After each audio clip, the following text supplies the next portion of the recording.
All right, this is Jamie Lee Curtis. I play Laurie Strode. This is David Gordon Green. I'm the director and co-writer. I'm Judy Greer, and I am Karen Strode. And And it's like it's where? already weird. It's already weird. But that's okay. This is the Universal logo. It's beautiful. It is, isn't it cool? We're lucky Yeah. to be a Universal movie. I know. But then there are going to be a bunch of other logos. Yes. Which we are also very We're excited lucky to be part a of. part. I believe this is the Miramax logo. Oh, I think so. Oh, yes. You know, I tried to be subtle and put our company logo at the end. You mean after the credits? Yeah. After the credits? Wow. You didn't want to be in And then the cool Blumhouse logo. Yeah, you know, it's just, you can Yay, I'll look at the go- pretty fancy logos, or you can just see Rough House at the end and then I you know, like... leave them with Yeah. little popcorn. I wish we had popcorn. No one wants to hear us. First of all, that font. Oh my God. What this is that font so called, cool. David? It's called Halloween font. It is, isn't it? By the way, this was so cool. Was this in the first one? I forget. I'm so dumb. The font? Yeah. Yeah. Yeah, the font's incredible. And Well, our no, I friends know at it was in Cutting like Edge the first, but was it in our last it was one? in our last one, yes. Oh, I And gotta our friends rewatch. at Cutting Edge recreated the color variation. Yeah. This scene we shot in Wilmington, North Carolina, trying to recreate a location from Charleston, South Carolina, Which was recreated from which was recreated from Los Angeles, California. Pasadena, California, 1978. Yeah, exactly. By the way, I forgot Dylan had to wear a skirt for the whole movie. That was a conversation and a choice, and I feel good about it. Me too. And by the way, his ankles are thinner than mine. I'm just saying it out loud. So one thing that, and then this is footage from our previous chapter, but with an insert of a phone ringing. One thing I'll say about this scene, too, is in the background, you might notice a radio tower that if we get to make Halloween Ends, our third chapter, it comes into play a little bit. So we created that for in visual effects at the end, once we knew a particular element Oh, of characters. wow. Yes, you did. Right? So Oh, You look know at what? that. That's called premeditation, David. that's what's it's called you- pandemic. You have a you year told- to chew on a movie and its already scripted sequel. By the way, Dylan is so good in this scene. Dylan Arnold. He was so wonderful in love this scene. you. He's I so know. clearly. I feel his panic so beautifully. I mean, we probably shouldn't. I mean, anyone who's watching this right now has already seen the movie, right? Right. They're not going to be watching. So then I can say that after just- I saw the movie, I texted Dylan and I was like, your mother cannot watch this movie. Yeah, far out. I just remember calling Will Patton and saying, guess what? You got run over and you lived. I have good news and bad news. Yes, he's such a wonderful actor. I loved having him around. And then I finally saw Minari and I was like, Oh, he's so lovely in Minari. he's one of those great actors that just disappears inside of every role he plays. And this is this recreation, which is cool, of back then. Yeah, just trying to recreate the atmosphere of the 78 version. You can see the radio tower in the background. Oh, Okay, you seriously? If we were just meaning, I would say now you're flirting. Let's just, Because- I just hope that we'll, be on track to make this third and complete it. Otherwise, it was just a very unnecessary visual effect in the background. well, it'll be like an Easter egg. We'll have to build it for the next Well, one. now it's not I because know, I was going to say it's not an Easter egg anymore. Yeah. So this is Thomas Now it's Mann. just a Christmas tree. It was tricky to try to cast a young Will and trying to come up with. It was not hard to come up with a story. It kind of had this great backstory for the Frank Hawkins character, but then coming up with someone that could capture that, and so it was great. I'd just seen Thomas Mann in a movie called Them That Follow, and really loved it, and he agreed to be in this movie alongside Jim Cummings. It's kind of his partner here, and he was in an amazing short film I saw called Thunder Road that he wrote, starred in, and directed, and Whoa. since then we just became friends, and great filmmaker and great actor, and so it was fun just to be able to think about scratching our heads about what actors that we knew could deliver and had a kind of a timeless look. A lot of times it's hard to make a period movie just because of the faces that you'll see, or Right. they're so familiar you become accustomed to how they are in present day. But I like the kind of classic look of these. But it's also, you're not banging us over the head with the period in time. Yeah. Time staring out of his sister's bedroom window. I always remember thinking, the hell was he looking at up there? He was looking at Haddonfield. simple town where nothing exciting. Oh, there's that But we are fucking banging radio overhead tower with the again. fucking radio Jesus, tower. what are you up with this radio tower? Is it going to be in Now the it's third the movie, only Dave? thing I'm gonna notice. I don't know. This shot, this moment for him was so lovely. He's just such a lovely actor. Yeah, you know, he has that kind Okay, of innocence. these of people, Will Patton. these kids, actors, that one on the right, she's so Evil. nasty. She's so They're nasty. Well, so the trick here is Lonnie was so nasty in your Yeah. 78 film that I kind of had to out nasty him with the Mulaney kids. Yeah, well, by the way, these Mulaney kids are really. Yeah, you gotta watch out. Ah. Please, Universal, Miramax, and Blumhouse, let's make a spin-off of just the But by the Mulaney. way, Can David, we? this is a little bit of your métier. These sort of nasty kids, and Fancy words. I don't know what that means. I don't either. it means it's sort of part of your thing that is special about you. Oh, okay. Is you Nasty you kid. choose and direct young nasty actors. They're fun. So what is the story? Were you the nasty kid, or did you know too many nasty kids? I was both. I was both the bullied and the bully at times, and so it's Did kind you of ever, interesting like, looking back and bully realize yourself and get really mad? I bullied myself through this entire production. Oh my god. It was very difficult. Like 7 weeks of nights is not for a guy that goes to sleep at 10 is not easy. Yeah, well, guess what, remember when I- motherfucker? Yeah, Guess who she goes to bed sleep at at 8? 5:30. So you can only imagine. Oh, by the way, Jamie, we're shooting the hospital interiors at 4 a.m. What? Why? I And showed by up the way, you I guys love were the all- homage. I mean, here, that's just a classic from the 78 movie. Just the hedge and Michael, and then he's there, then he's not, is so good. And Jamie and Judy, this is the extended version of the film too. This is not the theatrical version of the film. Just so when we see things like that, you may not have seen before. Right, and I was going to say, I- that's why the hour 40 I was questioning. Right. Uh, This is 3 hours and 26 minutes.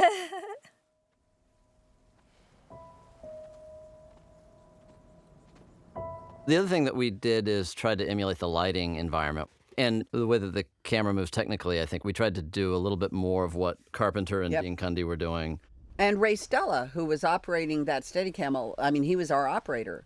right? And a very innovative time for Yep. Steadicam. Yep. And physically, he was sort of stocky and smaller, and so it really was interesting to watch him. This moment where he falls on his pumpkin reminds me of that first movie. Boom, Ow. that thing. Yeah, Is so that here- really him? It's really him, and he gets a moment to kind of regret bullying Tommy in 1978. You know, this is kind of our way to kind of infuse another character that we didn't get too much knowledge of in the original film, and then that was just one of the fun ones that when Danny McBride and Scott Teems and I, those are my co-writers, when we were putting this together, thinking of how to expand the world and bring in some various legacy characters. Lonnie was a fun choice just because he was Yeah. a little. And I used to sell peyote to my movie husband, Toby Hess, R.I.P. I know, R.I.P. Toby and I R.I.P.. spent last week together shooting a different thing, and he wanted me to talk a lot about him today while we did this. I miss him. Halloween. So the Myers house, recreating this is built on stage, where we did something that I thought our production designer and Richard Wright and our design team put together something really fun, where we built 6 houses on stage.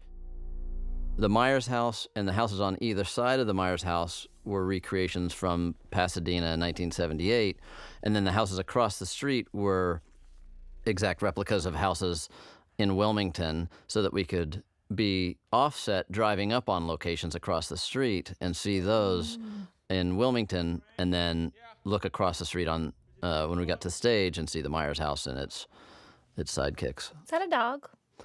It is a It's a he's passed away dead creature. furry thing. A marmot. Oh, That's it's a what. marmot. Yeah. That was smart. You I know, remember for that. me, these sequences, I just can't even. Like the first time I saw this, I sat with a pillow over my head because I can't. To me, it was just super fun to be able to walk into a very, very exact recreation of the original house and walking there, walking through it, and questioning things, and then you'd see the research that art teams had pulled and think, oh, you got it right. So sometimes it's interesting to see how your memory plays the floor plan and layout of the house. Well, I versus what remember really this was. stairwell very, very well. Yeah, it's amazing. But also like how the house would have aged. Right? Yeah. But see, Because this is this just too is- scary for me, Dave. Sorry. How many years after is this? From, like, this was what, like 20 years after? No, this would. So this is 19. This This is is the 1978, 70s. And the real. and then our story takes place in 2018. No, the OG. Oh, and then that was 63. So it's like 15 years. The house has been totally Right. empty and has like been. The gutter's fallen off the Yeah, roof, and yeah. again, all these are taken from. I know, you but this see the part moments right with here, Brackett and Loomis, the beautiful little John Carpenter music stingers, those signatures here. We Oh. exciting to be able to. Not happy now. Ugh. I'm just really, and what is also amazing is that it's the mask from then, because it hasn't been aged at all. You know what I mean? It's Oh that, yeah. It's that original, Yeah. terrifying, enigmatic. Oh yeah. It's this is just, just white, so- white. William Shatner. Yep, this is just terrifying. I don't Look at me, wanna I watch can't. it. Like, by the way, we are not watching. I'm not. The mask is cool too, because that's the thing. Christopher Nelson spent so much time researching the original mask and then trying to find the accurate balance, because there are subtle differences between the mask in 2018 and the 78 mask, and then trying to create something that felt like the appropriate. David Gordon Green. And this is Chris very Nelson's work. All of this. gory. All the beautiful gore makeup effects, yeah. Well, they're. that- I mean, I- they're this- really they're beautifully done. The pulsing of the blood out of him. What was really funny intense. was like, I mean, it's funny. Okay, we have to talk about the Loomis recreation. Right. Yeah. Okay, so tell the story of how you conceived how you were going to do that. Well, we discussed doing it subtly or through voice or through computer effects. And then as we were having that conversation, this is actually for the first film we did, because we were already thinking about the idea of bringing Loomis back. And then we realized that our construction coordinator, Tom Jones, had a uncanny resemblance to Donald Pleasance. And so that was kind of part of our opportunity there, is like we had basically a Donald Pleasance lookalike hanging That's out on set. crazy. Yeah, and then Chris Nelson did some subtle effects to the nose and the brow and obviously facial hair and things like that. What if he too. would have said no? If Tom would have said no, I would have upped his day rate. I hope you still up to I'm David sure. Gordon Green. I just want to see him hitting the Halloween conventions and Oh my god, Yeah, you and me amazing. both.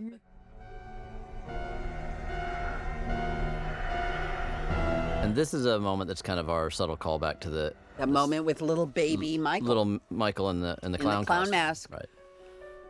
Deborah Hill's hand. Ugh. These are fun. The title sequences are fun to try to. Right now, we're thinking about what to do with the third one, but it's fun when we get production design, our visual effects team, and our writers together to try to figure out how we're going to honor the Carpenter title sequence, but then bring our own signature and thematic to our chapter. And so this was a fun one to kind of start suggesting the mob mentality and the various faces that are surrounding Michael.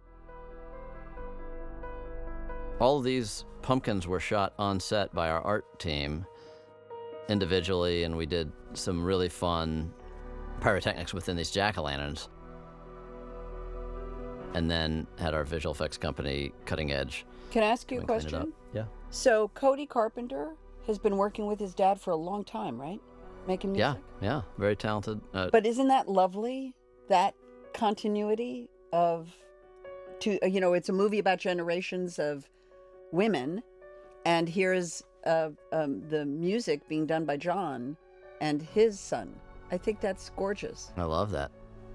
Keep the legacies alive, and Oh, look, there's your name. Oh, And that favorite nice part. Danny McBride, who's known for serious work. Yeah, Yes, a very Shakespeare mostly. dramatic thespian. If you haven't watched The Righteous Gemstones, listener, watch it now. Stop this movie now and watch God. Righteous Gemstones. I'm just always gonna. I'm just an Eastbound and Down girl. Like that's when he captured my heart, and it's always gonna be my number one. I mean, Kenny Powers is like. Okay, so what's this song, Dave? Oh, this is the Coupe de Villes. Tell us about the Coupe de Villes. The Coupe de Villes are a band that John Carpenter and Tommy Wallace and Nick Castle formed in 1970, whatever. And that was their sort of rock band. They performed at the wrap party for the original Halloween movie.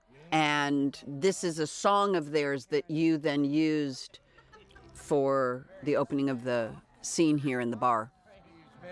Yeah, that's a little old French term meaning this bitch tastes. They're all of our old friends. And I love how you just sort of go by them. There's Kyle, there's Nancy. Yeah, it's interesting. You're always trying to consider how you introduce a character. And when we were going to talk about that, we do an actual introduction, a literal introduction in a few minutes. So the idea from a technical standpoint is how do you keep it as subtle with them being more ambiance than a real, because we need to kind of explain to some of the newer audiences who these folks are and where they come from. So I just kind of had to try to play them more atmospherically. He's fantastic. What is his name? Oh, that's He's Brian. your friend from Sam's Charleston, Barbecue, and right? in Austin, he owns Oh, Sam's Austin, that's Barbecue, right. and I did a movie called Joe with him, and then a movie called Manglehorn with him, and he became one of my favorite Austin characters. You'll also notice on this advertisement there it says "Love Lives Today." Yeah. That is advertisement for Cure SMA, which is an organization. It's a charity organization. And then we pulled the line "Love Lives Today" and then flip it for "Evil Dies Tonight." Yeah. Grown up now, and he's become the most captivating. There's Robert. He's terrific in this movie. Yeah. He plays Lonnie, and I didn't know him as well. And I was so taken by him. I called him after I saw the movie. I think he's terrific. I saw him for the first time in, I think it was like 2001. He did a movie called Ding-a-Lingless about a guy with no penis. And became it's an Orner Tickell is the filmmaker, and I called up Orner and said, "Who's this man?" And then he had a little role in a film I did called Undertow in 2003 or 4 or something. And yeah, it's been fun following his career and seeing him pop up in other films. Yeah, And he's terrific. Oh, there they are. So They had sightings. Anthony Michael Hall steps in for Tommy, and he is such a powerful actor. And in the movie, he also, I've spoken to all of these actors since I've seen it. He's so fucking beastly in this. He's so good. yeah, it would be amazing. You'd be outside sometimes, and we were filming. It was cold, and you'd see steam coming out of his head, and Yeah. he'd be getting fired up. Yeah, because he gets fired up when he works. Yeah, he does. Does. Beyond any mortal man. It's really excellent work. I'm sure. Obviously, he's seen the movie and it must be very happy. I haven't spoken to him since he's seen the movie, but it was just it was. Here, Oh, I'll be and here there's today. Kyle and Nancy. So remember, everybody, Kyle was 8 I know. when we made Halloween. And Nancy, just for those who don't know, is married to, here's a little weird trivia, is married to Rick Rosenthal, who directed Halloween 2. So Nancy Stevens, who was in the original Halloween. There's Annie. There's little Lindsay. Oh, there's Nancy. I know. And then there's, look at her, isn't it? And then there's Marion. And she's married to Rick. Oh. And then there's Lonnie Elam. And he's married to about 8 cats. Really? Robert is? Yeah, he's got a lot of cats. Uh-oh. Where does he live with all those cats? I'm afraid to ask. So, Dave, I have a question. You and Danny, when you conceived this second movie, what the idea of bringing back, as you said, legendary characters? No, you called them. What was the word you used? Legacy character? Legacy characters. Like, who had that idea? You know, it's such it's mush in my mind at this point. It's a very fluid conversational. I mean, with Danny and I, and even Jeff Radley on the first film, we were just talking so many ideas, and then we bring Scott Teems in for this chapter, and so it's kind of a free for all. And Uh-oh. Look what just happened. Oh, there we go. Look. I have blood. oh my God. There was a big bucket of blood. Oh, we need to No, go it's to the just for the blood viewer. station. It was freezing cold. Oh my God. It was freezing cold. I'm wearing a tank top. And also, I feel like I was really hungry. I feel like there was You were snacks, hungry. It was cold, and it was late at night. and you were wearing a tank It was top. really And I cold was that wearing night a and tank really top. hot this night. Two different. Yeah. Yeah, this is intense. Oh, I have trivia about this. What's your trivia? That in this, so we were here in the fall, right? Yes. Yeah, we shot this in Wilmington in the fall. Well, the spring before in Wilmington, I shot a movie called Uncle Frank, which is a fucking, oops, am I allowed to swear? It was a kick-ass movie. And Uncle Frank, we shot it at this house. We shot Uncle Frank in this house, and we were there for like a month, and it was a low budget indie, and we all just basically lived at this house, and we all fell in love with it. And David, you said to me, I wasn't working this night, but you were like, come to watch us burn down this house. And you texted me a picture of the house that we were burning down, and I was like, oh my God, it's Uncle Frank's house. Wow. So if you, audience By the way, member- this moment is intense. it's crazy. This moment, the give me your hand Yeah. moment. yeah. Well, this bullshit. Well, this is just ridiculous. Well, it's interesting when you start, when you start trying to think rationally as a writer, like, okay, how do we get him out of that burning Yeah, yeah. basement? It's brilliant. And When I was there read an the escape script, I hatch? was yeah, like, no, there was Brilliant. that nice weapons cache Yeah. closet that And what, Lori what, had. what would he have done if the firemen hadn't come? He'd just stayed in there and He would have died. he would have steamed to death. It would yeah. have been a little warm, but this give me your hand business. The other thing about this house that's interesting is this is not the house, the exact house that we shot for Laurie's house in the in our 2018 film. It's just a house that looked a lot like it and would let us burn it down. Yeah, Uncle Frank's house. Okay, that was scary. And by the way, this actor, are these real firefighters? These or- are all real firefighters. Okay, Yeah. the actor's face, Yeah. these faces looking at this guy are really good. Well, he's really scary. I understand, but like that?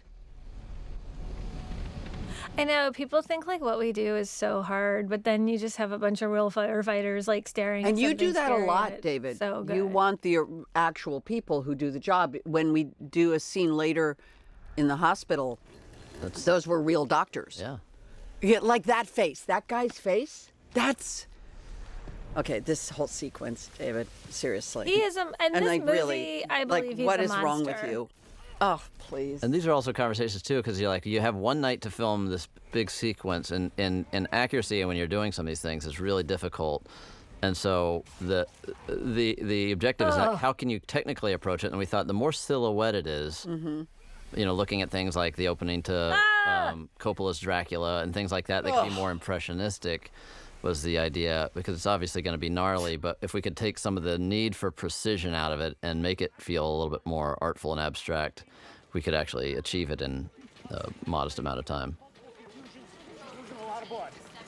Oh God, this stuff was Remember all- this? Well, oh yeah. But yeah, as many of, most of, if not all, these technicians and doctors and hospital staff were Okay, for the OG people, Charles. they must have been so excited to see Sheriff Brackett.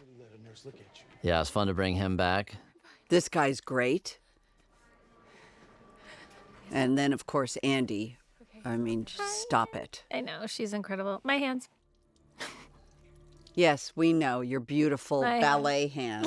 Hate your guts. I was just excited when I saw the trailer. I was like, those are my hands. The bloody hands. Those are mine. You made, Nice. you made the trailer. Made the trailer. Oh my God, the Christmas sweater. No, come on, Judy. Look at know. you. Oh.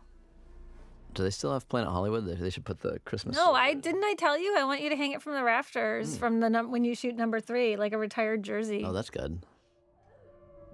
Okay. so sad, man. I'm telling you, Judy, when I saw this moment in the theater, I ached for you. It's Ray. And it's Okay, tricky, but too. so these then I are all, almost by the puked. way, people, these are all real doctors. That is a prosthetic stomach. I have been dropped into a operating table below it, and they have laid this prosthetic stomach over me, and all of that is I'm not happening. watching it. I'm not watching it. And the commentary in it is nothing compared to Attila, our first AD's commentary. Oh my god. To get the exposition out of the doctors too, because they wouldn't ordinarily they would be chit-chatting about other mundane things, according to the professionals. But we needed some things suggesting that you weren't going to be Right. Well, we bedridden needed for to the next 2 establish weeks. that that I was going to live, that it was basically a flesh wound, and that I was going to be in pain. But is that a real person? That is a real person. Oh, buddy. A real dead person? I mean, I No. know they're not dead. I forget this. What is happening? This What's is he not in the telling movie. me? You can't be in here. You're looking for the body of Ray. Oh, I forgot. So the other thing about this set that's kind of interesting is when we get to Wilmington, we were going through. They were about to clear out this set where they'd built a hospital for the Swamp Thing series. That's right. And so we said, instead of tearing it down, why don't you just leave us a few of the Swamp Thing rooms, like that room where the morgue.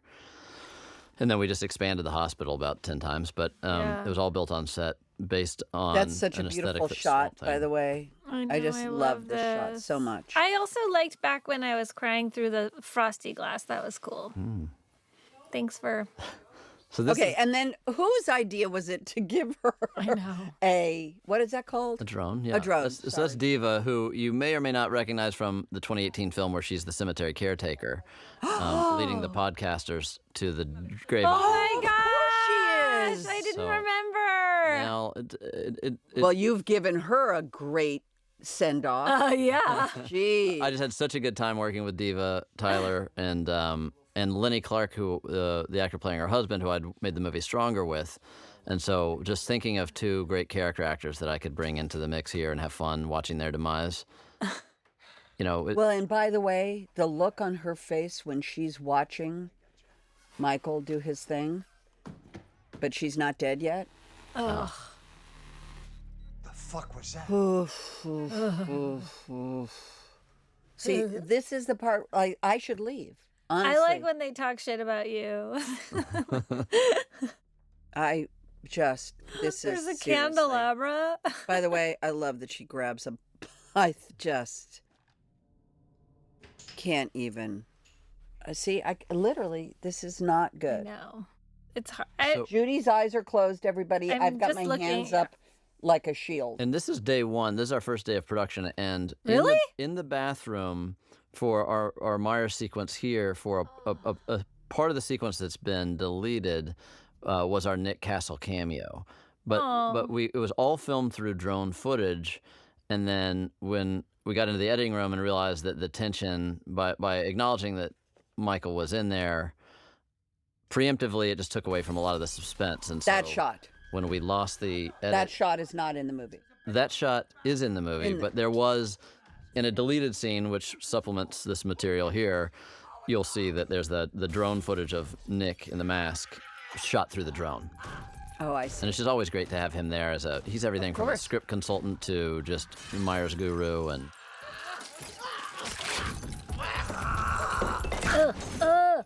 Okay, all of that is just. and It's then watching so- Funhouse in the background too, which I think she's celebrating Halloween in her own way. And then he doesn't like God. drones, so he came in to He hates And that's Michael James Myers. Jude Courtney, correct. Yeah. who is such a wonderful actor and has inhabited this character.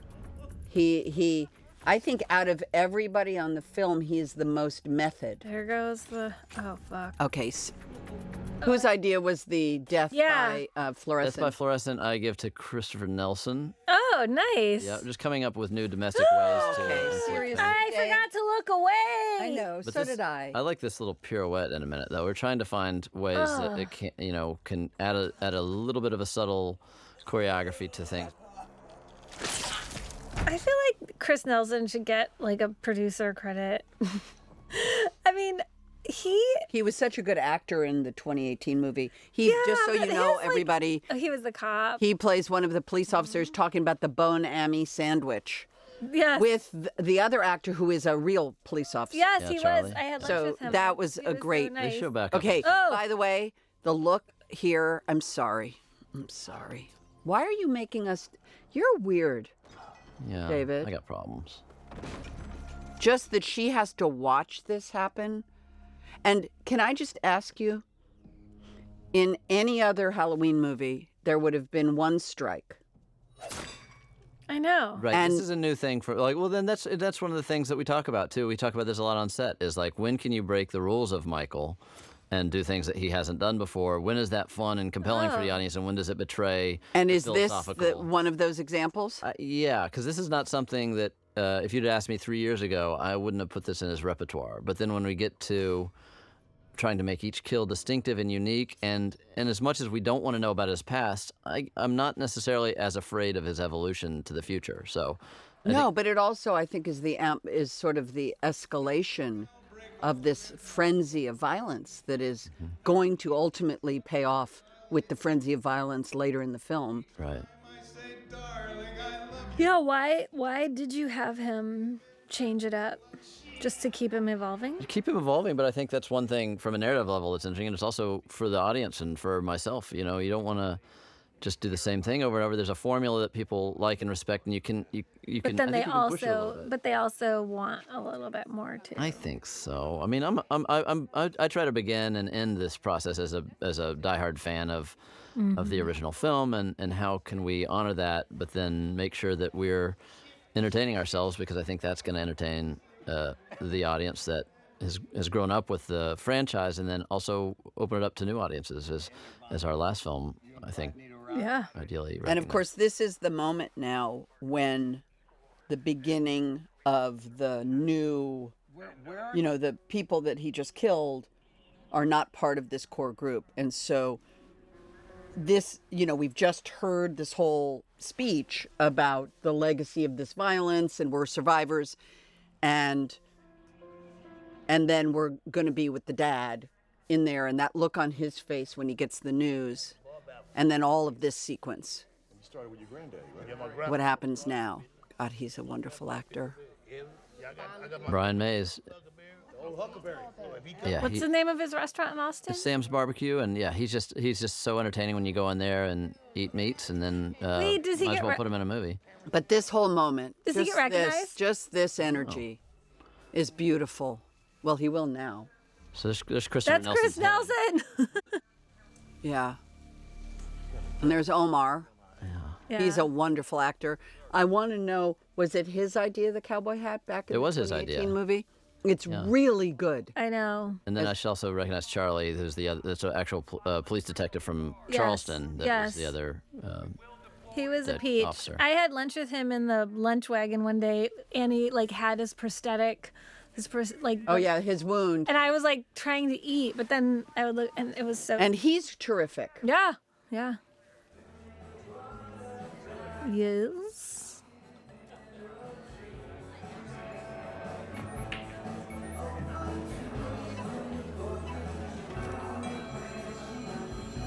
Oh my gosh. Tommy, look. Hey, turn it up. Did you build this bar, or was it No, there? but I did make that zesty popcorn sign. Zesty Popcorn is the name of my Kyle. band. The Zesty Popcorn is from the Wheel Bar in Estes Park, Colorado. So there's subtle little shout outs to elements of my life in this movie too. That's our stream. It must have been so exciting for Kyle and She was a Don't you sport. think, for Oh, them to come back? Absolutely. It was really fun sitting down with her for the first time, and just it's in a way you're kind of sizing each other up. Like, she's like, who knows what she was thinking, but I was thinking of is this something that not only is a fun kind of fan service type of callback to a character, but is there something, can we find the drama and really make something of interesting There's for us? PJ. Oh, right there, that black and white photo Yes. is Bob Odenkirk. That the original Bob we couldn't find or clear. There was some legal issue with getting Bob, a reference to Bob, and so So you're doing a meta Bob. so then I Googled 70s Bob yearbooks, And you got and Bob Odenkirk's image popped up. Did we have to get permission? So we had to get permission. It was a pretty quick approval, and he didn't ask us for any money, so that was nice. And he Okay, has that's, by the way, talk about Easter egg. yeah. There's an He's got a Easter credit egg. in it. I hope he sees the movie at some point and, my and finds God. the amusement in that I know so many of us that are big fans of Bob's Oh my find God. and planting him in here. Or maybe an old high school friend of his will look at that and think, wait a minute, that's that that's a Bob? different Bob. Okay, this whole sequence also freaked me out. Yeah. I did not do well with this. So Carmela and Michael, the actors here, were they had a like kind of a walk-on line in the previous film, Yeah. and I just really enjoyed talking to them that night on set, and it was part of that long sequence with Michael stalking through the neighborhood. It was that classic shot. And so when we were thinking of who to bring back, not only were we thinking about legacy actors, but thinking about actors that are characters that we've met along the way. And I thought, well, I enjoyed them. They were, I mean, from take one, they were just really natural. What can we do to expand who they are, where they're coming from? I love that. Were they so excited that they were? I mean, there's like a. Well, how excited were you? Well, I would be excited if I had one day of work on the first one and then had like a huge. Right, but I'm saying it's so thrilling. It is.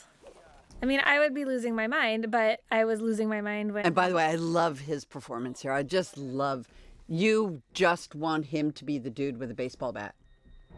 Yeah, because you saw Johnny Be Good and Into the Sun and Out of Bounds and some great classic Anthony Michael Hall movies. You It's fun. just look at him. You just do not F with this dude with a bat.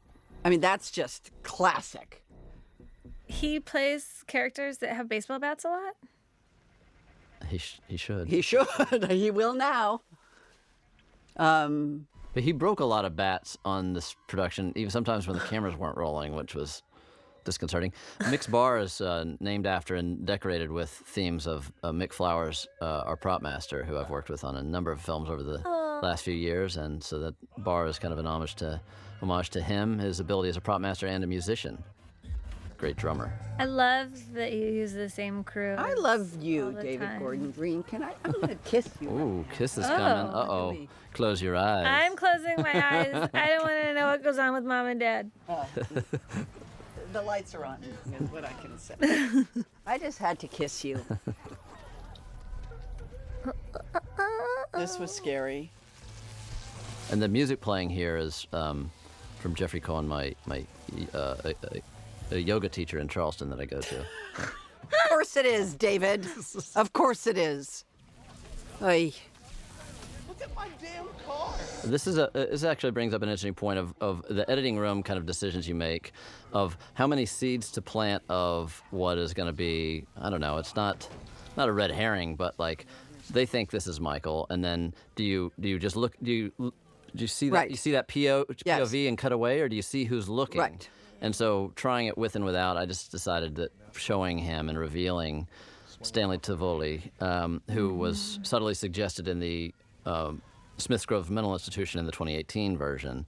But those kind of decisions you go back and forth on throughout the editing process. of Oh, when to here we reveal. go. Okay. Big So, John and Little John. Let me just say this.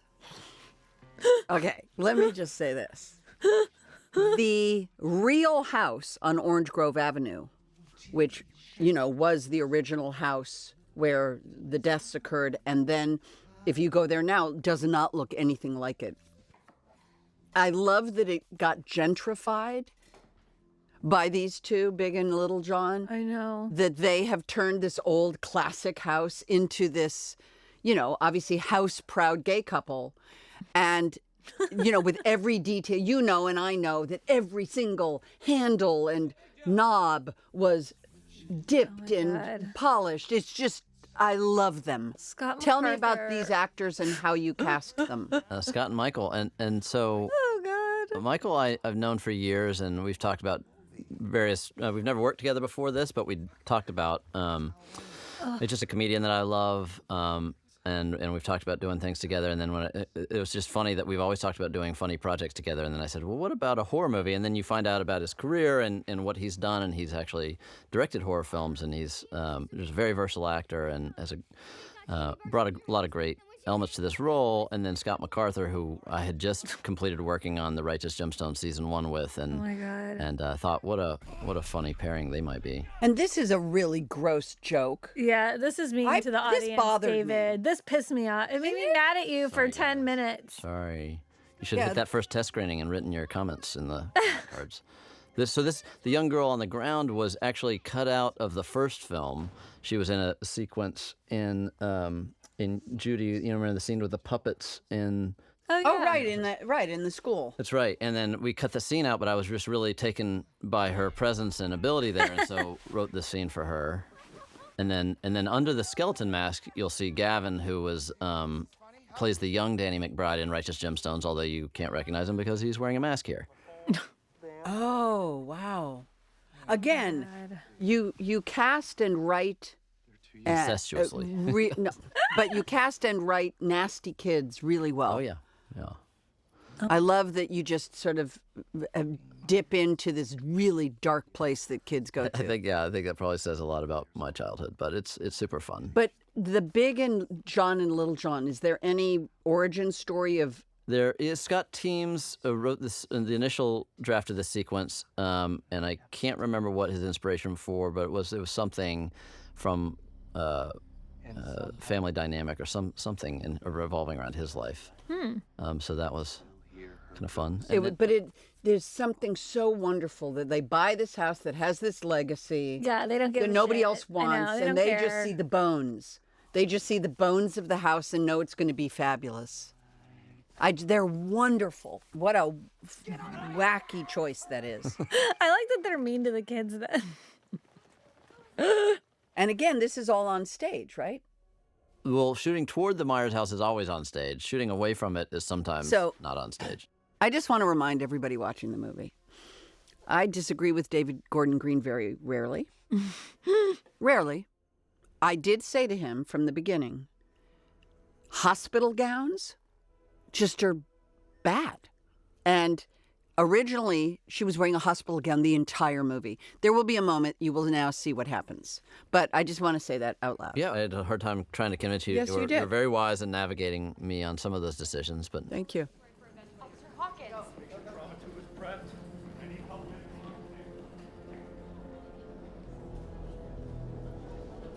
There was a penis.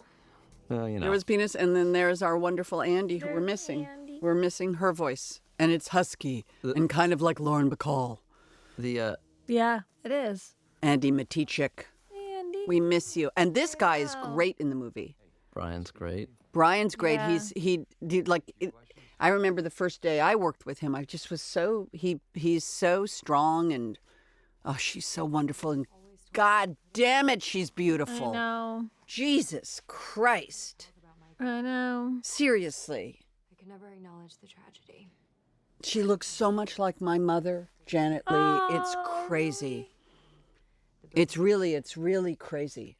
40 years he was waiting. She's a wonderful actress. He found where she And you, oh, There I am. this scene. You cut out my scream. I did cut out your scream. I apologize. That's okay. You're so wonderful in Was this it bad? The moment, this moment. I only say that because I lost my voice for 2 days after doing it. Oh, I'm sorry. It's okay. He didn't. Look at that slasher rabbit with that carrot. That's the kind of thing I didn't even notice until I get into the editing room, and I think that was probably a Jake Kuykendall or someone in the art department's sense of humor of like a rabbit holding A carrot like that looks like a is- knife. Yeah. By the way, art departments are really sick. I know. They will put stuff in movies that is really subversive. And, Yeah, if you ever have files. Okay, this moment though, Judy, come on. Oh. This moment with Omar. Just this look on your face. And I love, David, I love the shot. Omar probably loves it too. Told me what? But I mean, I love that you're holding on this shot. Oh, so creepy. Allison, are you okay? The strange pans were like an impulsive decision, and it's funny because you watch it with an audience, and it gets like a laugh in some of those moments of getting that heightened expression and frustration, and then panning it kind of unrealistically in and away from it. I don't know. It was just one of those things that I don't know where it came from, but it was fun to do, and it's strange to watch an audience react in that way. I want you to go and sit in grandmother's room and wait. That was a weird run. No. I don't want to talk about. Ugh. Oh, sorry. I'm like, shut up. Be on their way here right now. Tommy's organizing groups of people. Oh. We're gonna go after him. We're gonna find Michael. I'm going with them. Oh. End this. No, he is on his way here. I keep telling This them is that. He is stalking what we her. call exposition, Here to protect her. where you have to say things. My family with grief and fear for. This is a tricky thing in a middle chapter like this that I would say it's not just very helpful, but probably essential to the viewing of this, that you have some sort of awareness of what you're getting into. But at the same time, it's been several years since the last chapter came out, so Right. there's certain degrees of exposition that I think are just helpful, because it's not like you can't count on everyone opening weekend to revisit your last film and Yeah. Carpenter's last film in a running start to their appreciation of this. And so it is a challenge as a writer to think, I need to make sure everybody can not necessarily recap, but get back into the headspace they were in when we left the last chapter. Imagine being the actor having to do it. Can't Just imagine. kidding. Oh, Andy, don't cry. But these shots, I love, I love having I like a the lot of these like shots the where messiness. people are in the foreground, Yeah. people are in the background. You shift the focus. It's really strong. It's also cool because, like, I don't know how you guys did that, but like where it's like one color inside the room and another color outside the room, and like, Yeah, to give it a little separate color Yeah. space. Yeah. That's Mike Simmons and yeah. Steve, our gaffer, and Yeah. great technical crew that we have. That it's been fun having a fairly identical crew, not just Yeah. the cast that's returned, but the crew, which is very. it just helps. Can I ask especially a question about the right where we left off. cross that she takes off and puts in her pocket? Yes. Is there a You wore that in the last. right? But film. that's so she picks it up from where, on the table? I didn't see her pick it up. Yeah, she would have taken it from. I'm sure they would have Yeah, stripped it off your bod. yeah. Yeah, in surgery. Oh yeah, Yes, I during forgot. Thank you. I just now remember. In surgery, they would take off all your jewels. They probably would have cut it off, to be honest, but Sad. Poor Lori, scared another one away. There's also shooting in a hospital is like it can be so static that it's for me and Mike Simmons, our DP. It's just always helpful to try to any layers you can add to it or reflections or activity you can find a unique place to put the camera to be able to keep the sequence alive so it doesn't get too static. Cameron's in there. 3 of his friends were killed. It's a madhouse. All right, Lonnie, listen. The only and so does that also help to like make the scenes really muddy? Like the shots like with a lot of different people moving and with the different colors and stuff. I like that, just random foreground crossers. Yeah, The sassy tackle line that Robert came up with there always makes me laugh. I know. I love it. Dylan. She's okay. She's gonna stay with her family. Good for her. Hey, Mr. Doyle. Hey, buddy. Lonnie, check it out. Talking about exposition, I always find it a fun challenge when I'm acting and I have to say exposition. It's always like, okay, how can I make this not sound like exposition? Like, how can we make this feel like how someone would really talk? Yeah. There's definitely 'Cause- so much energy that Attila and his team give the background work. You know, there's just a lot of. It's never static. In this movie, particularly because we're in a hospital with a growing mob, Yeah. everything is moving, David, Yeah. always. And that's Teddy. We bring in Teddy from the AD department. Knows Teddy! everyone in the background by name and Yeah, knows their he, kids' like, names Nick's and names keeps it for really, that. I know. He's really from amazing. getting lost.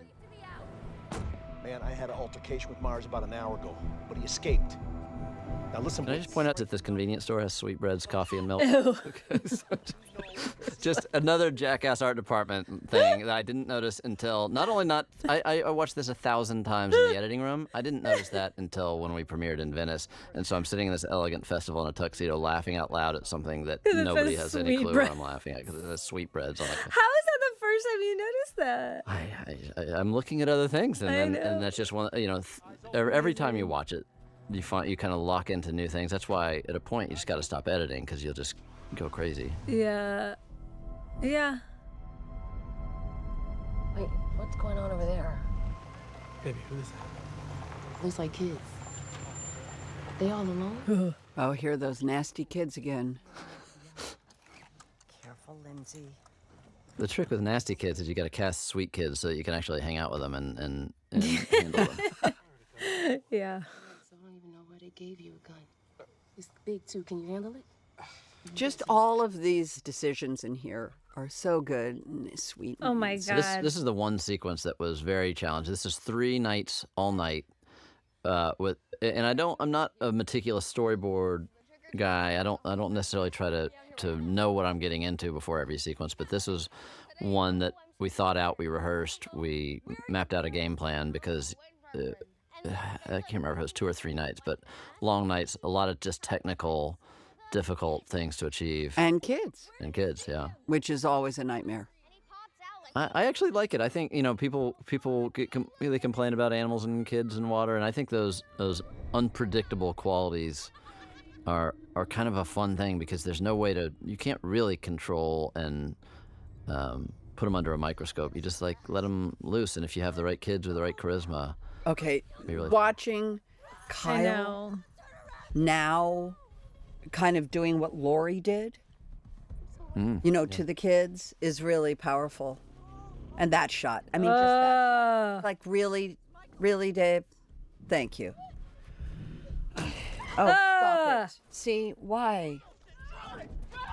This sequence, I'm sorry it took you so long to shoot. I'll never be able to watch it again. and for fans of Halloween 3: Season of the Witch, they'll recognize the skeleton, the jack-o'-lantern, and the witch mask. Ah! An underrated sequel in the franchise, but one I personally enjoy. How many total Halloweens are there now? This one's technically Halloween 12. Holy crap. Really? So in any sort of legal contract, it doesn't say Halloween Kills, it says Halloween 12. In what? In any of the contracts that I do. Oh, really? Like to, it's, That's just all of this is. Oh my God, this part? and Carmela was a former, if I'm not mistaken, was a police officer in Philadelphia. What? And so she actually knew how to shoot guns and handle herself with a firearm, which, unlike Michael, her spouse in this film, he did not. But is that why you had it where she takes the gun from him? Yeah. Yeah, And smart. she says, I've shot this shit before, which is true. She had. Okay, that's just terrifying. I'm so sorry. Oh, Nancy. I'm putting my hand up. I'm not watching it. Again, there's 4. David, the strikes are more. The intensity of the violence As is opposed to 1. mounting. So okay. I'll point that out. That's backwards acting. I So saw that in You saw the backwards acting? Look, Yes. he's still acting backwards. All this is done in reverse, so that he could then we could pull a knife Pull it out. So so he dies and then he performs backwards. Wait, too. I had to watch this like the behind the scenes on all the. Oh, did we show how that was? Is there Yeah. behind the scenes on that? Oh, There's a fun. behind the scenes where you guys show it. It's really cool. Oh, great. Okay. So if you're listening to this, check it out because watching how Chris Nelson does all this is magic. Really? I haven't seen that. Really? Maybe somebody I will thought text it to me. Do you have my number? I'll find I it. got it. It was a part of a whole series of things. I thought I had to watch all of them, but I did. I watched all of them. I sat and watched all this footage from. Oh yeah. And by the way, I love that She did this. she has that ingenuity to take a pillowcase and put bricks in it. Oh, ouch. Wait, did we miss her shooting Carmela shooting herself in the head? Yes. That was fucking awesome. You were dancing. That was Whose idea was that? I can't. I won't take credit for any of it. So I don't. But Smart it's people really I surround myself incredible. with, and everybody comes up with good ideas, and I get to curate. This reminds me of Andy running through the woods in the 2018 movie. Yeah. That whole, I mean, Oh my God. Kyle. In the behind the scenes stuff, you guys show the guys looking for alligators, and Right. she's like, "Wait, what? Why are they in here?" Yeah, she didn't care for that particular situation down in there, but None of us she would. was I did sport, and- a movie in Panama with John Borman, The Tailor of Panama. Oh, I love and that movie. I swam in the Gatun Dam with Pierce Brosnan, and they had alligator and swamp creature scuba teams, which also freaked me out, by the way. When they were like, we're just checking for, whatever. Yeah. Like, okay. I did a movie once where two of the main characters had to jump off a bridge in Louisiana, and they were like, "Are there alligators in this water?" And they're like, "No, not even close." And then like I was in the scene looking down, and then some prop guy's like, "Look what I found in the water!" And it's like a baby alligator, and he's showing everyone. Nice.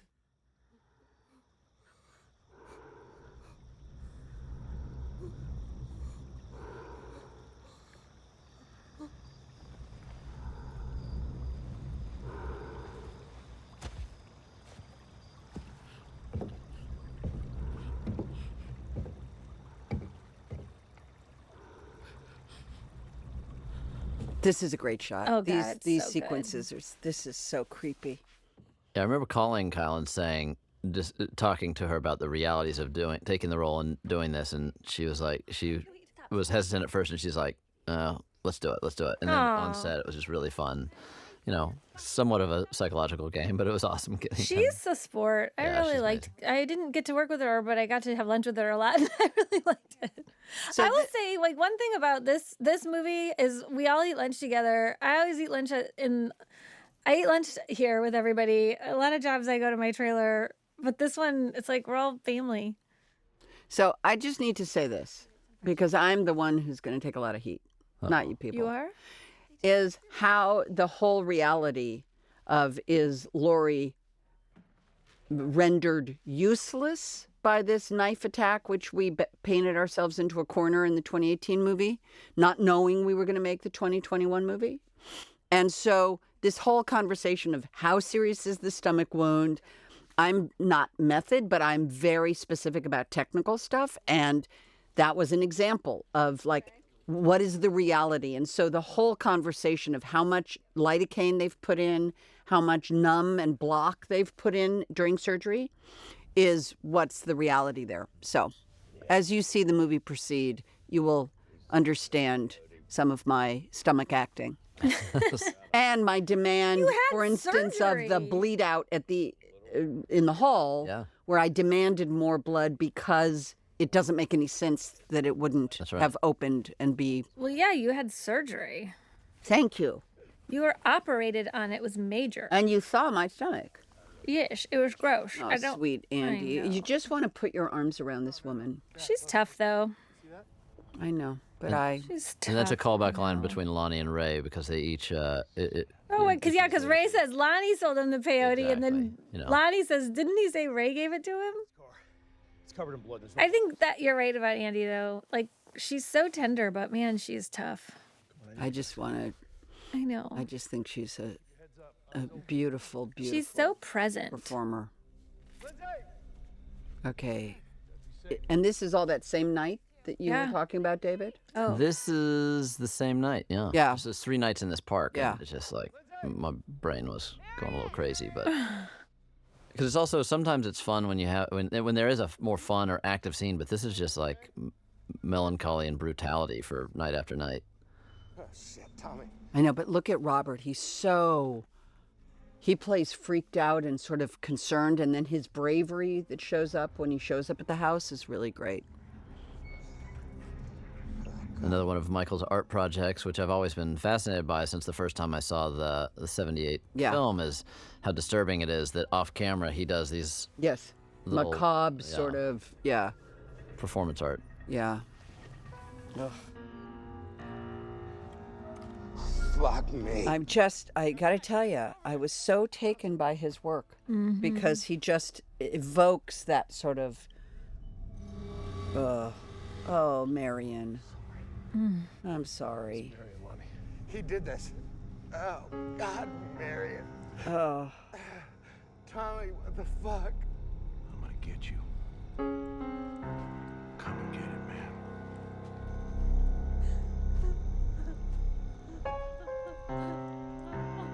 And she's not dead. Over here. She's over here. I was so happy she wasn't dead. Yeah, She was so brave, and she protected those kids just like Laurie. And I'm just happy she wasn't dead. I think if we had had more time. You would have killed her? Yeah, we probably. Wow, David. Wow. What? And you say it with a glee. If you could see his face right now, Well, I there's say a it because big, actors like, love that scene. childhood smile on his face. Everybody wants. I mean, every actor, except for maybe Laurie, I'd say every character has come to me at some point and said, "Where's my death scene? How does my?" And actors come up to me all the time saying, "Can I have a cameo kill in a Halloween movie?" You know, there's something That's like funny. it's like being knighted or something. So let me tell the people watching one tiny story, if I may. May I? Sure. Yeah. When we shot the scene with Omar and Sartain in the 2018 movie where Laurie walks up and says, "Why aren't you doing anything?" And I would kill him. You know, I've dreamt about him every night. There was a moment where I had never met Will, and we were meeting for the first time on the street. And I remember looking at him and saying, "I think you're Judy's father. I think we were lovers back in the day." And it began this whole conversation about, were Laurie and Hawkins a thing? Then I had this whole thing about this bar that we're talking about. And my imagination was that they had done it in the bathroom in a bar on a drunken night for her. And it had resulted in the pregnancy, and she just never told him. And I had this whole thing. And then when the script was written, and I had told you, David, and then when the script was written, there's this lovely thing. But what I love is that he says to her, "Nothing happened. Like, we kissed and that was it." And there's just something so tender and honorable about that choice of Hawkins, that he knew there was a drunk girl and he wasn't going to take advantage of her, and that it builds this lovely little budding romance. Maybe he I just think doesn't it's want to have to beautiful. like deal with child support or. I think it's like such it actually showed me a real tenderness on your guys' part as writers. You talked to. I remember when we did rehearsals for the 2018 Halloween. You talked to me and Andy and David about like where Karen came from, and you had some ideas about like. We had I love conversations it, but I think during that's rehearsal. I think it's fun. I mean, I always try Yeah. to pride myself on. It's not with every actor, but I like to hear where people are coming from and where their characters are coming from or going to. I think it's fun if you can work in that connective tissue in some way, and it's not necessarily. I can't necessarily put everything down as it is in subtext and things like that, but it's nice to acknowledge some sort of Yeah. collaborative design of characters rather than just I'm a writer, say my words, which I think. And also that when you meet someone and you have that immediate reaction, Yeah. you have to own it. Yeah. It's nice when you're an actor. Oh, Charles Cyphers. How wonderful that he's in the movie. It moves me so much. Yeah, it's fun. And this actor, Damian Jawan Lee, who was in my very first film, George Washington, when he was 12 years old. And so it's Oh, right. keeping up with him and writing that role for him and getting him back on a movie set. Very cool. My son Oscar, is he here? I got a call. I'm his mother. Is he alive? I have no idea, but triage expansion just opened up. I'm having you sign in right here. Couldn't hold it, please. Somebody help! That is Oscar's mom, and her last name, Berlucci, is a shout out to Mike Berlucci, a great DP friend of mine. How you doing? How's your mom? How's Lori? Is she okay? She's okay. She's fine. She's with Lonnie and Cameron. No, but he's coming here. She's not supposed to be He's with coming them. here. How do you know that? All right, secure a perimeter. Hospital's on lockdown. Here's the beginning of the crowd. Yeah. And I remember, you have to remember, people, crowds are hard. These are late nights. These background actors are working long, long hours. Yeah. And you'll see certain faces that have been around since the bar. Like there's the woman that was behind the bar changing the channel on the TV set and things like that. People are starting to collect from throughout that night. Some that are following the crowd, some that are looking for loved ones. And so there's a lot of faces that are repeating. So it's night after night, not just here for a scene, but night after night they've shown up. And it was their energy that gave these sequences so much energy. And I was very impressed, again, with your team of how they were able to keep these people fired up. Because it's arduous. And it's start and stop, start and stop, start and stop for many, many, many hours. And then having, I know. Stomach acting. Mama. Here we go. Oh, mama. Okay, this moment, I remember it was very moving for me. He was so sweet. Karen, we didn't. And of course, this is that moment that we all have to act, which Listen, I just want you to know. Oh, he was so sweet. Because 40 years ago, when I was a kid, you protected me. So tonight, He's ruining everything. That's how my character is feeling. Stomach acting. Sorry. Again, because I'm the logic person. We had him. How did he escape? I don't know. I don't know. what do? We don't have the police support. We fight.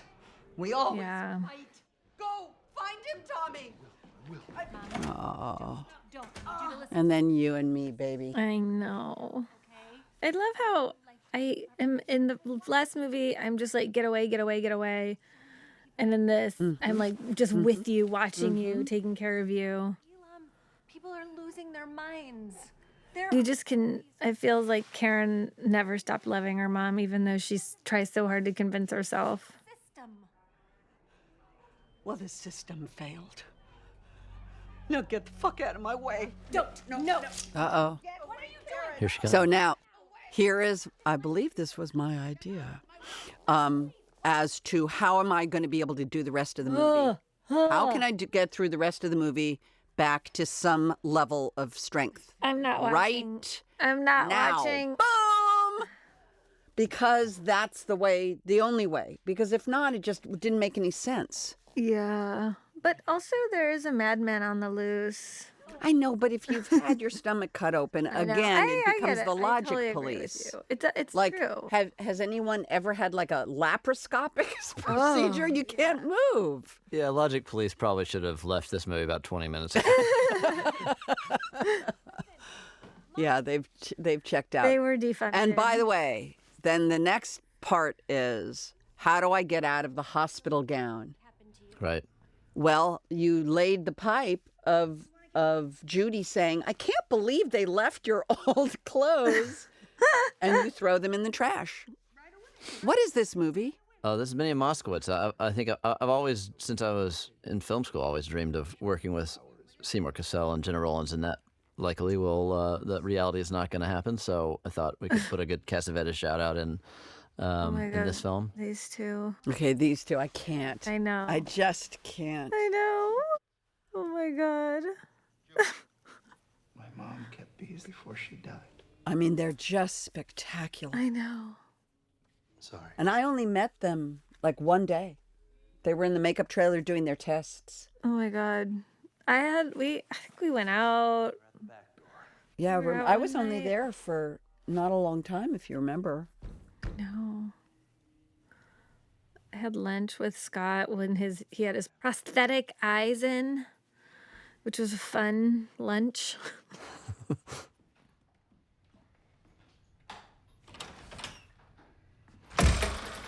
Knock it off! Oh, it's just this whole sequence, I got very uncomfortable. The other thing, I love taking very comedically capable actors and putting them in dramatic roles, because I think you see the humanity and vulnerability in, especially when these aren't super meaty roles, but they're just fun sequences. Mm-hmm. You want to tell a lot in a little bit, and you don't want it to be overly dramatic. You want it to be fun, and trying to find that balance of what scary and fun and. Did Emily pitch these costumes, or did you come up with them? I probably left that to the experts, and Emily, has done a great job with these two films, and so for the most part, I say. What do you think? do. Yeah, what do you're you great. think? Oh, she is a wonderful. I She's mean, so all of these incredible. costumes. But thinking about Halloween and dressing up anyone and for Halloween costumes, most of things, the reality is it's merchandise from licensed films and things that you can't necessarily clear to have in your movie. Right. So we have to come up with our own universe of wardrobe. So it'd be more of a pirate than it would be Captain America. Right. I also love that he's not in costume. No, he just dancing and getting high. Oh my God. He And that probably he's has one. He chosen- just hasn't gotten around to putting it on yet. And that he's chosen this sort of, is that Why a pirate? don't they leave the house? Why don't they leave the house? Yeah. You gotta stand and protect the castle. By the way, why did I throw away the knife? I know. Because Look, he's Logic, taking off. I know, love I this. also love that choice. Please He's tell me like- that was an actor's choice. to take off the watch and the bracelet. I give that credit to Scott for Yeah, sure. it's just, and then the little tiny knife. It's so good. I still think we need to do the Cutlery by Curtis. Yeah, I know. knife I line. know. You know what? I have not had that branding I'll go offered trademark to me that yet. real quick, and then I'll take advantage of our. All right, I'll be our calling moment the here. agents. By Halloween ends, we will have CAA will be getting a call from me after this narration. I promise you. By the way, how fun was it to have the Haddonfield Memorial Hospital sign? And we had so many looky-loos, and we were so nervous that they were going to ruin. Yeah. You know, because people are spoilers. They want to spoil people's thrill. Yeah, I struggle with that a little bit, and ultimately I think, well, they're spoiling things. They're just excited about it, so I have to switch my headspace from arrogant filmmaker trying to be possessive and protective of everything, every plot point, to just like allowing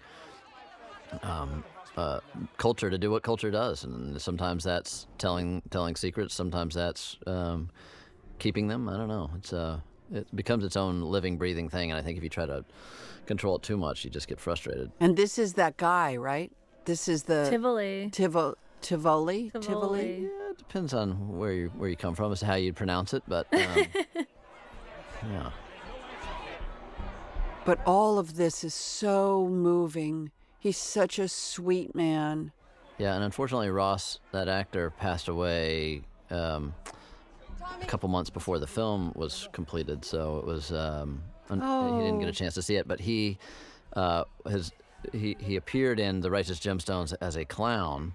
After he appeared in our first Halloween movie, I was just taken with him. I thought he was an amazing face and voice, and so then we upped the ante in an episode of Gemstones and put him as a birthday party clown, which he was hilarious in, and then wrote this role for him, and he did not get a chance to see it, unfortunately. Sorry to hear that.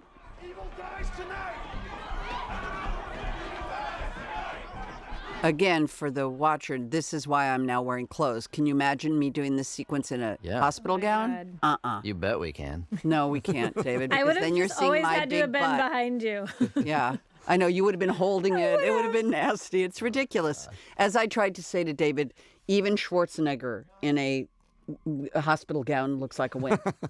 You know, you just can't be Laurie Strode and not. Okay, again with the closets and the knives. I can't, David. Because the scariest sequence for me in the 2018 film is the babysitter upstairs with that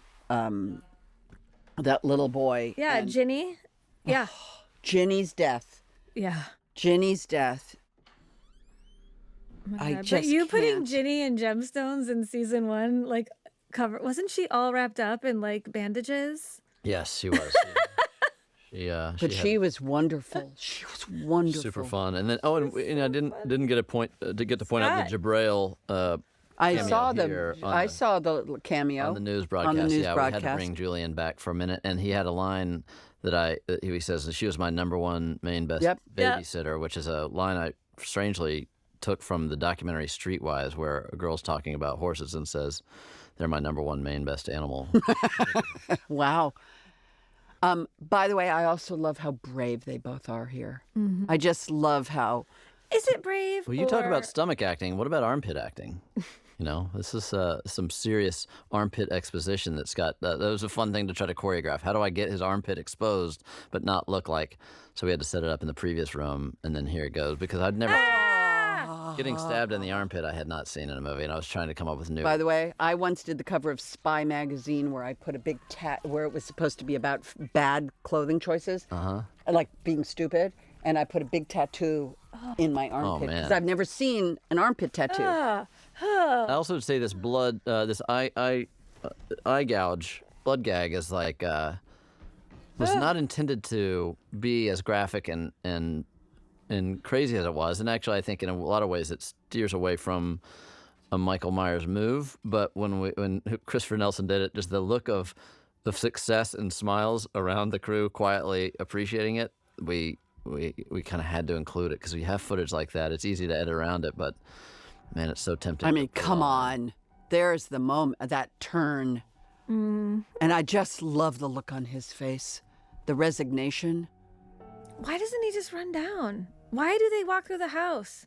He's got a ceremonial. He's got his friend right there. He just, I thought, and just by the way, for the viewer, all of this energy now, all of these moving parts, all of the people moving and running. You have to remember, this is hours and hours and hours and hours. This was it's so late scary, at night, actually. I was legit scared. and because these people they had so much adrenaline. I mean, all of this part. These people are literally They were running banging into you. us. I do That love guy- Lori's move there, though. Oh my by God. the way, That and guy- then watch what happens. What happened? Yep. She opened her stomach wound again.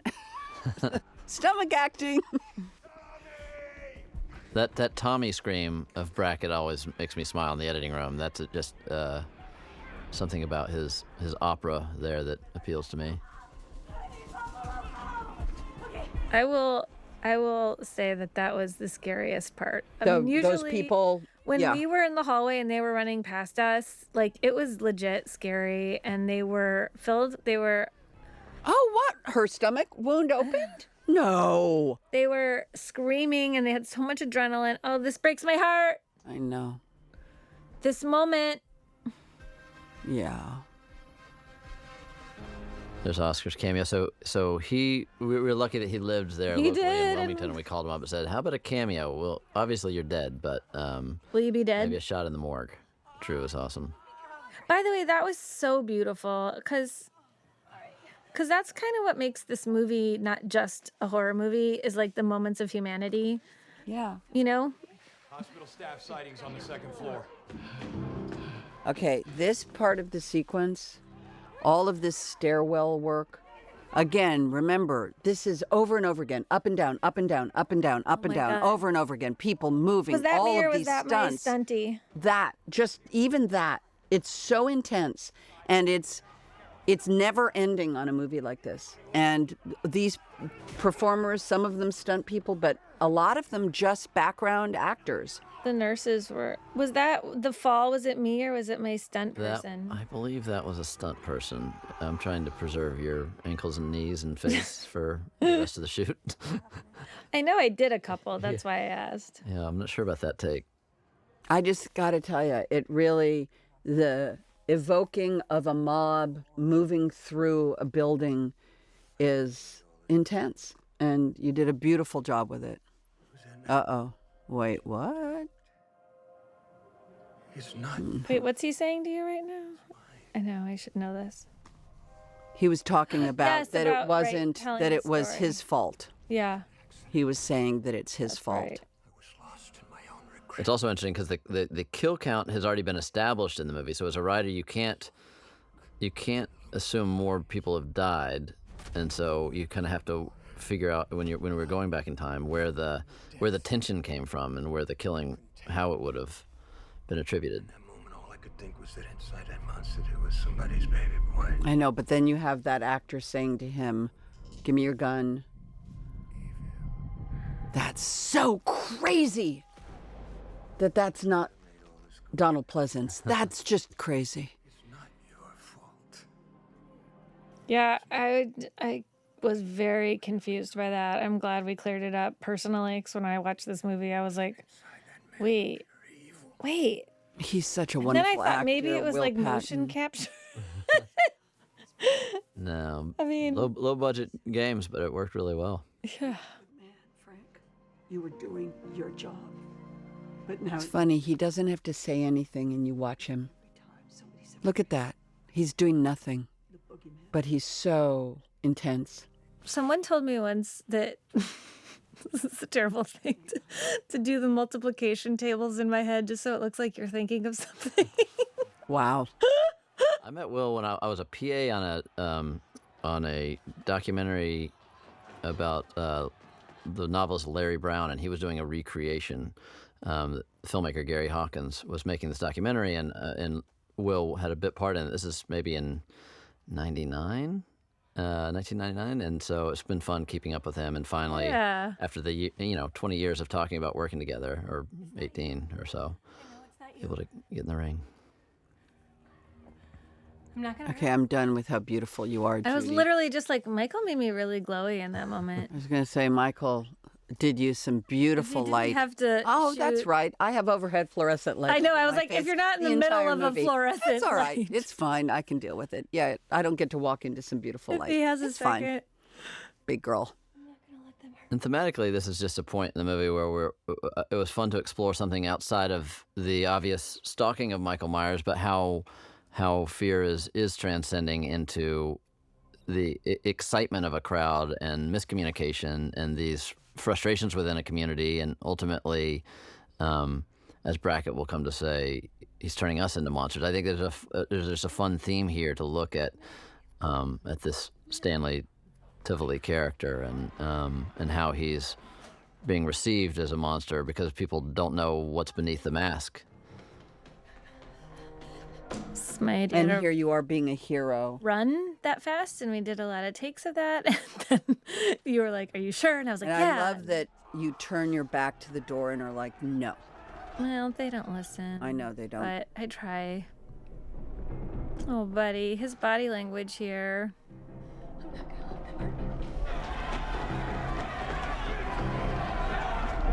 It's just, There's Orner to Kill, director of Ding-a-Ling List, right there running it. wow. Really? Yeah. Ding-a-ling-less. But shot in the I same feel park like I where we could had have. the I Park should have. Massacre. I feel like I should have tried harder. I feel like they just like.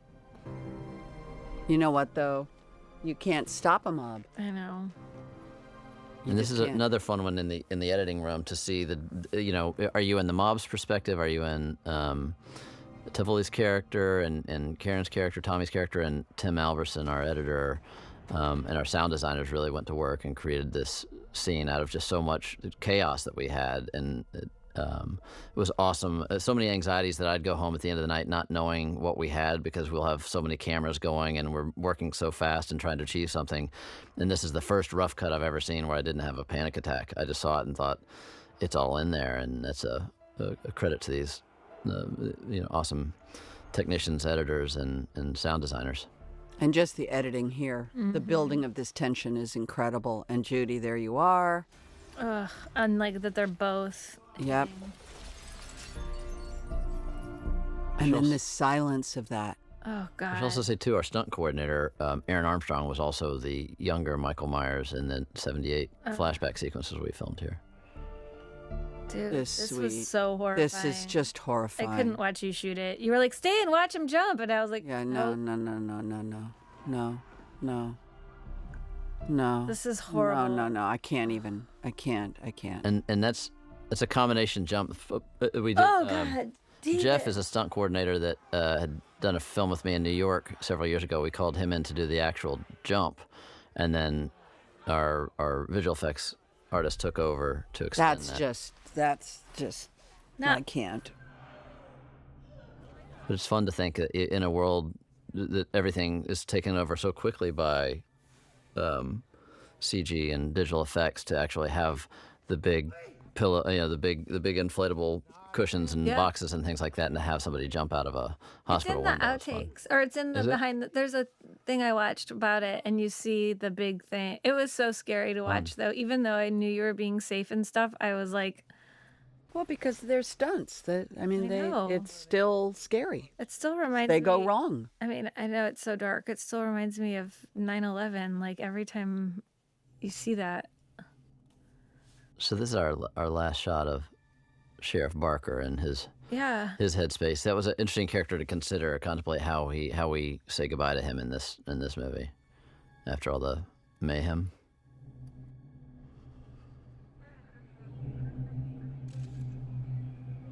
It's sort of opera. It feels very. The movie has gone into a sort of operatic level for me in these last 30 minutes. That's the idea, and even editorially, it's more emotional than it is chronological or logical. It's more just kind of finding a flow of where it's all going, and it takes on a little bit of a life of its own, as opposed to the script, which felt a little bit more structured. Take this. Just that moment right there. Wow. He shot himself. Got it? Just because you're Do you know when Jamie and I were doing an interview a few weeks ago, Jamie was talking about how brilliant you and Danny were, about how you told a Me Too story before Me Too, and you told a mob mentality story before the Capitol, and I said that you and Danny saw a psychic regularly in Charleston. And Jamie, do you remember you believed me for a split second? I did, actually. I was like, because you're a little woo-woo, David. I'll take woo-woo. You've been called a lot of things, and woo-woo. You're cool, but you're a little woo-woo. You're a little out there in the woo-woo world. And I was like, but how? I think Even I the made cops a joke that we should by take the him to way, Vegas. even the policemen covering for each other. Yeah. Like you made a movie about that before it happened too. On a lesser scale, but you know what I mean. My partner died. There's something that also just in opera, there's also this beautiful going back to this very quiet place with these two characters. So do you feel like it's important when things get like so tense in a movie like this to give the audience a minute to catch up or to just relax for a minute, or what? I think so. I mean, I don't necessarily feel a responsibility to it, but sometimes when you're watching a movie played back for the first time, it can just be relentless or bleak or overly austere, and it's nice to have that moment I remember. I know, I love that. Yeah, I like explaining to you. Now walk backwards and take 4 steps, and then take each other's hand. Yes. Wait, why am I walking backwards? Just do it really quick. Let's do it. If you do it quick, it won't look weird. By the way, some directors tell you to do that, and I need to know why. But David Gordon Green tells you to do it, and you're like, okay, is this cool? Does it look cool? Okay, cool. Well, that's half my direction because it might look cool. I know. No, it'll. And if it doesn't, we'll edit it out. He goes home. Again, Robert has just taken. I know. He just captures the terror of this reality of going on in this moment with these people. You took my daughter to chase a killer and an I innocent. enjoy this scene with you, Judy, and his line when you ask him if he has a car, the inflection on his reaction is so interesting. It just makes me happy. I think we kind of worked this in the moment, didn't we? Do you have a car? Like, didn't we? I'm gonna go down swinging. Yeah, it wasn't scripted that way. I Right. think we freestyled that one. I have a car. Karen is more calm. Like she's But here's where Robert grounded. does his bravery. I just love this. I mean, just that look on his face, holding that one split second. Now I'm going in alone. It's just, Mr. Elam. he reminds me of those dudes that you knew who partied a lot and just had kind of added up the course of their life, and they've struggled. You know, you see the struggle of life on this guy's face. Your sake and my son. Robert knows how to party. Well, he has 8 cats. I mean, clearly he knows how to party. Maybe more. At least 8 Maybe cats. some cats we don't know about. Usually when people have that many cats, there are cats we don't know about. Because what makes you stop at 8? Also, you have an uncanny ability of casting people to look like relatives. So in the original 2018 movie, I remember the day you told me you were casting Judy, and then I hadn't met Andy. And if there's a picture I posted on Instagram recently of the 3 of us in these striped T-shirts, and we look like. Oh yeah, Yeah. that's cool. Yeah. Brian posted it. Yeah. But there's just something, even Lonnie Elam and, Yeah, and Dylan. Dylan look. Dylan has a shaved head now. What? Does he? Yeah. He looks cool for a movie. That's fun. Oh, I ran into him on the street. We live in the same neighborhood. He's pulling a David Gordon Green. Yeah, it was the end of day 1 where I Did you shave your I head had that night? the hair department shave my head then. I was like, this is gonna be a wild shoot. The last thing I need to do is combing hair out of my eyes. Let's. I love it. Yeah. oh. This is a quickie. I just remember when I saw this for the first time, how tense I was. Like that moment of just like, fuck this, let's go. Go, go, go. We haven't talked too much about the musicians, which we mentioned Cody and John earlier. Cody and Daniel Davies and John Carpenter's score. It's one of the most exciting and nerve-wracking parts of this process is having these amazing collaborators. But showing John the movie for the first time is always This is scary. he reads the scripts, gives me notes, and then when we watch it together and typically have a little temp track.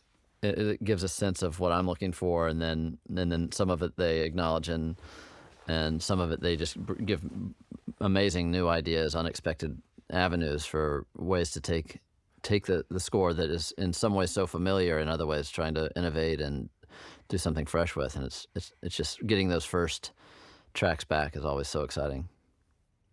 Okay, this whole sequence, by the way.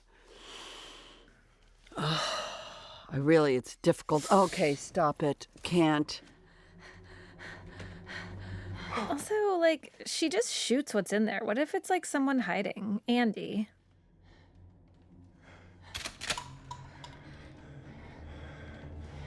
When you put in a temp track, I guess it's not really applicable in the Halloween franchise, but like with other movies, do you find that it can distract the composer? Yeah, sometimes he doesn't want to hear it. Another, that you would avoid it, but. By the way, I'm seeing the art direction, the cloud wallpaper, that beautiful glass, and I took like 1 million pictures of this set. I love it. But I love how they updated this old house the way that people who are house proud love to do. Oh. It's a nice design. I'd like to relocate that office to my house. I'd like this whole house in my house. Oh, I'm so sorry. To see them kind of positioned in the opposite of their photo. I know.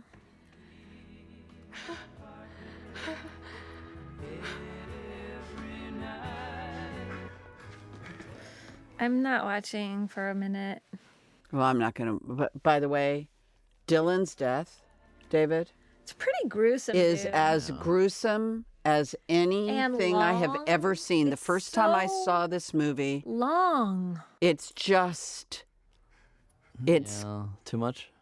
Yeah, it is. Long. For someone like me, it's way too much. Especially, but it's so good. It's so good, but it's really disturbing. I'm trying to remember how this is not necessarily how it was scripted, but when we were constructing the house, we were trying to come up with where Robert Longstreet's where Lonnie was going to be, and then kind of came up with the closets that have those familiar slats to the '78 version.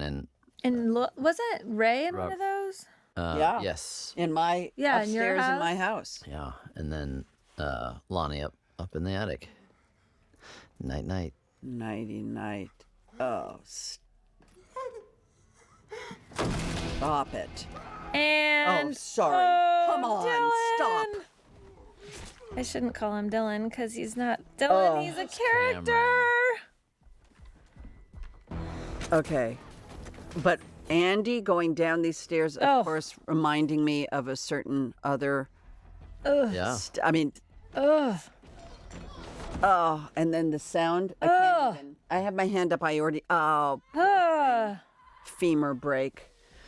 And that was a fun thing, and a perfect example of when Cutting Edge and our visual effects team puts together a leg break where you think, what's too much? I want it to sound effects and the leg pulled back to be unrealistic or unnatural, but not so impossible. Okay, Okay, David, I'm putting my hand up to you to say why.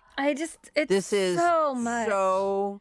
Did you not like Dylan as a person? Yeah. Okay, this is just I can't watch it. I know he was unresolved in the last film, and I think we needed to tell the whole story. I know. Well, you. I'm not watching. And by the way, she put her phone in cheese. Come on, you really think he's gonna get out easy? Away.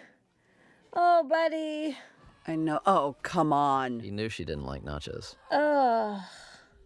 I just can't. But it's not over, Jamie. Thank you, Judy. It's not over because David Gordon Green decided, okay, you know what needs to still happen? I want to say that was Jim. I think on the way down the stairs, he stopped for one last snack. I can't even. I can't. I'm not watching this because it's awful. Oh, farts.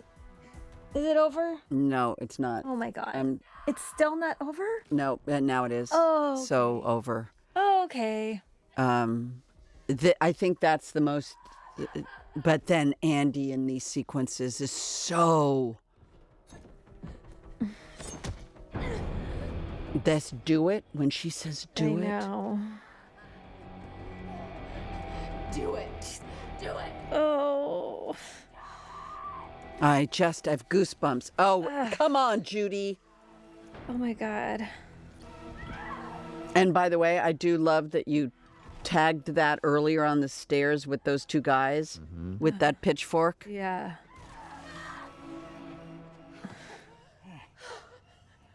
Why don't... Oh. Michael got curbed. Yeah, I know. You've been curbed. But this is a whole, Hit my ride. like coming up with that Karen has this plan to lure him into a baited scenario, which I know. maybe a little far-fetched, but it felt fun. Yeah, I was like, oh. Yeah, but she learned it from her mama. I like picturing, her and Tommy come like on that drive here. Yeah, they came up okay, with whole this thing. is what we're So gonna I'm gonna do. go and stab him with a pitchfork, grab his mask, and take him. Yeah. You guys all be waiting down the street. Yeah, because why don't I just kill him when he's on the stairs like that? Because then you're going to deny. That's no fun. No. It was Halloween night. No. Also, I want to get him away from my daughter. Yeah. Your There's Also, he's not human. remember things like when you just holding the mask up outside of a human form is really challenging. Like you having to get it so that it's held just right so it doesn't look humorous. Cause She got to do good leg acting, by the way, leg pain acting. I thought she was excellent. Yes.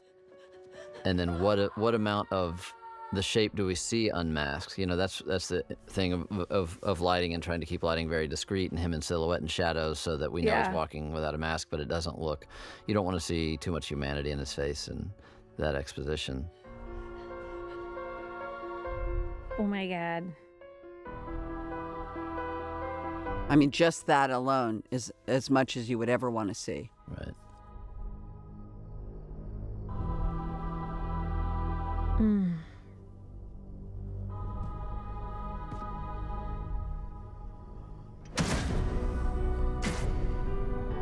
I said a boom, chicka boom.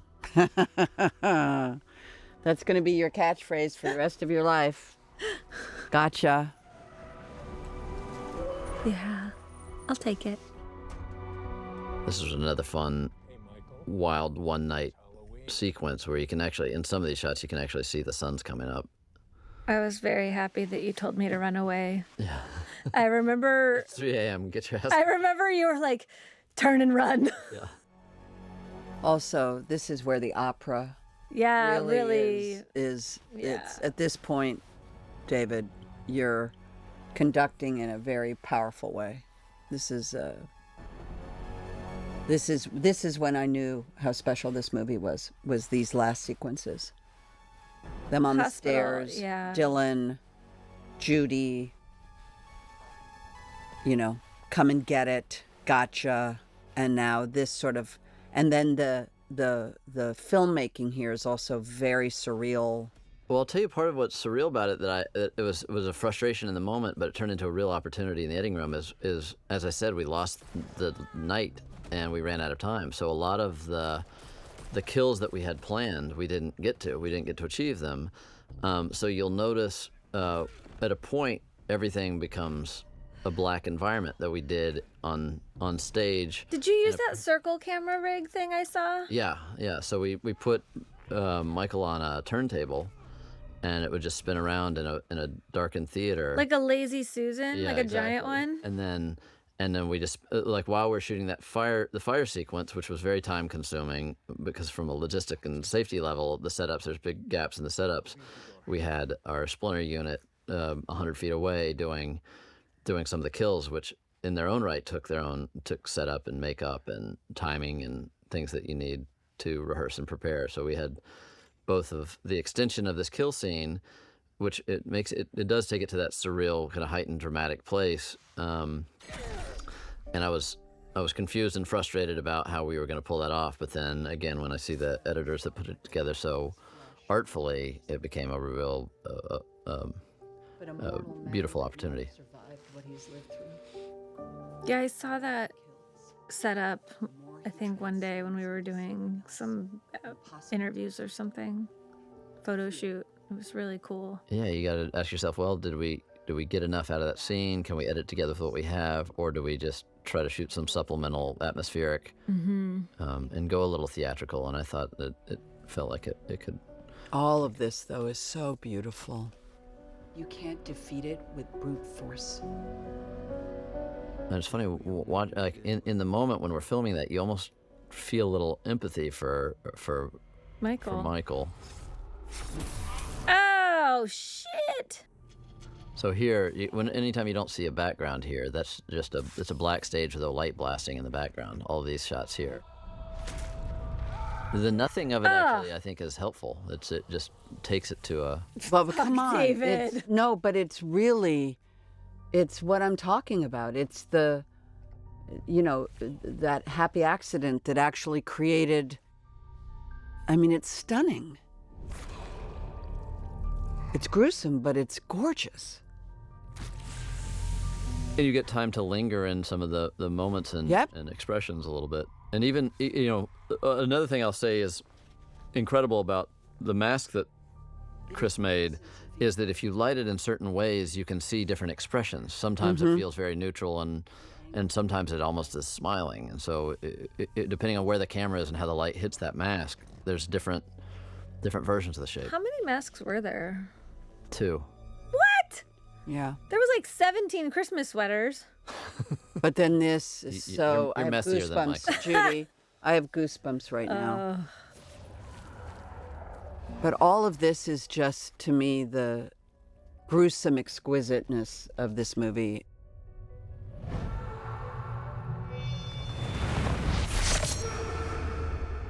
You know what's funny is when I was coming here to do this today, I was trying to remember Tommy dying and I couldn't. And Also, just the little drop of blood. but them looking at each other like this, Yeah. like that moment. Maybe we'll find him tomorrow. This is a magnificent sequence that is really disturbing. The bat. Oh, don't even. I can't. Ew. I mean, it's. Yeah. And disco. I mean, it's just.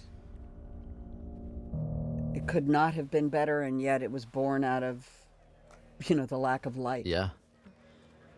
That happens so much. If you could just see yourself in the future being relieved by what in the moment you're extremely frustrated and paranoid about, I guess that's part of the task of filmmaking is to not to be able to find the opportunity and uncertainty. And David, you and I got in a huge fight this day. I wasn't supposed to die, and then we got in this big fight, and he decided that. Just kidding. she didn't get on my nerves. Yeah, there's. I was bugging him. Because he is. And I can tell you, I remember reading this. Ugh. And a lot of the shots getting you up the stairs are inspired by Psycho. Yeah. And the This the whole death scene- thing. the death sequence as well. Yeah. Yeah. I mean, it's just, well, of course. And also,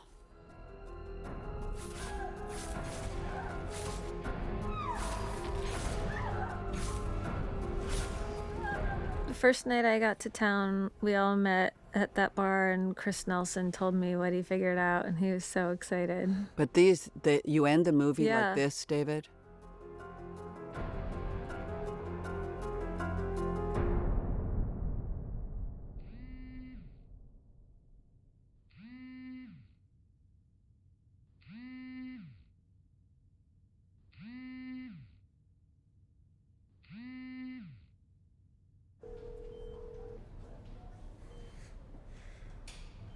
Lori, what is it?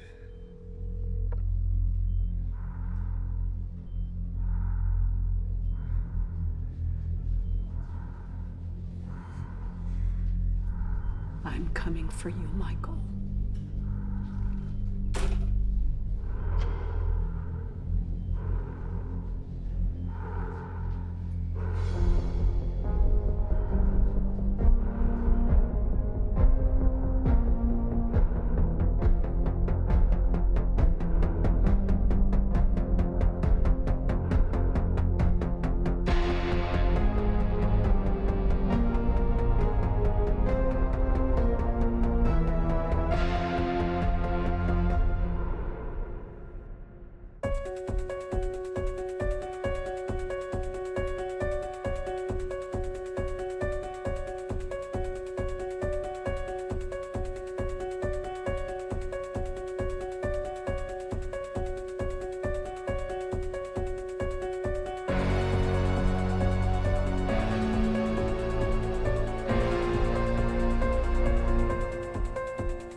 It's 100